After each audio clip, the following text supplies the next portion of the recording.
गांव के किनारे एक पुरानी हवेली थी जिसे लोग शापित हवेली कहते थे। कहते हैं कि वहां रात में अजीब अजीब आवाजें आती थी और जो भी अंदर गया वह कभी वापस नहीं लौटा। रवि, जो शहर से गांव घूमने आया था, इन कहानियों को सुनकर उत्सुक हो गया। वह एक जिज्ञासु युवक था और उसे ऐसी कहानियों पर यकीन नहीं था। उसने तय किया कि वह इस हवेली के रहस्य का पता लगाएगा। अगली रात, चांदनी रात में, रवि टॉर्च लेकर हवेली की ओर बढ़ा। हवेली के पास पहुंचते ही ठंडी हवा का एक झोंका आया और उसकी रीढ़ में सिहरन दौड़ गई।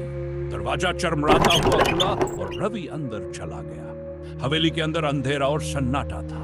दीवारों पर पुराने चित्र थे जिनमें खून से लथपथ चेहरों की छवियां दिख रही थी। रवि ने जैसे ही एक तस्वीर को छुआ, अचानक चारों ओर से भयानक चीखें गूंजने लगीं। रवि ने देखा कि पीछे एक सीक्रेट दरवाजा था। दरवाजे को खोलते ही वह एक गुप्त में पुरानी डायरी रखी थी। उसने डायरी को खोला और पढ़ना शुरू किया। उसमें लिखा था कि इस हवेली के मालिक ने अपनी पत्नी और बच्चों की बेरहमी से हत्या की और उनकी आत्माएं अब यहाँ भटकती हैं। डायरी पढ़ते ही हवेली की सभी खिड़कियां और दरवाजे बंद हो गए। रवि ने बाहर निकलने की कोशिश, लेकिन कोई रास्ता नहीं मिला। तभी एक सफेद साया उसके सामने प्रकट हुआ। वह साया किसी स्त्री का था जिसकी आंखें लाल और चेहरा विकृत था।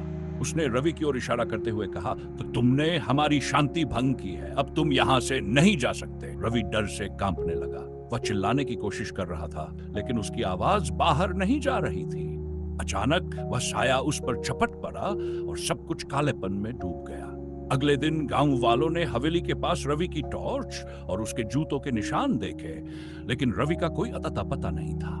कहते हैं रवि भी अब उस हवेली का एक हिस्सा बन चुका है और रात में उसकी चीखें हवेली से बाहर सुनाई देती है और हवेली का रहस्य आज भी अनसुलझा है।